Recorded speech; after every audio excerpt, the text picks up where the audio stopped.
The French and the Chinese are looking at this visit as a huge opportunity.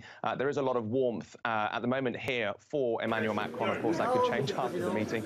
During the French elections, we should remember Macron was quoting former Chinese presidents, something which, of course, hasn't gone unnoticed among Chinese media here. And if we go back to March last year, Macron reportedly called himself a Maoist as well. The big issue for Beijing, really, is where France stands on Belt and Road, which is, of course, China's monumental infrastructure project spanning most of Eurasia. Beijing wants the EU to be more open on this project, and it sees France, as you said, as a key to getting that. Macron, meanwhile, will be under pressure at home to ask for better access for foreign companies to the Chinese market, something which hasn't necessarily been forthcoming from Beijing. And that actually includes on this trip Airbus, which is here to try and sign a deal for around 100 planes to Chinese carriers.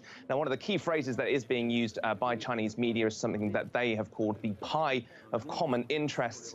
Macron's own appetite for that yet, though, isn't exactly clear. Macron's big problem, I guess, over the next couple of days is that essentially he has to woo China and Xi Jinping himself while simultaneously threatening to make life more difficult for them. And that's certainly true on the trade front, as I just mentioned, but also in terms of France's own strategic goals. North Korea, for instance, will, of course, be a huge talking point, but China will as well be paying very close attention to where Macron positions France diplomatically. Both countries, as we know, have been loudly opposed to the foreign policy direction the US has taken under Donald Trump, and will find common ground over climate issues, for instance, in that regard.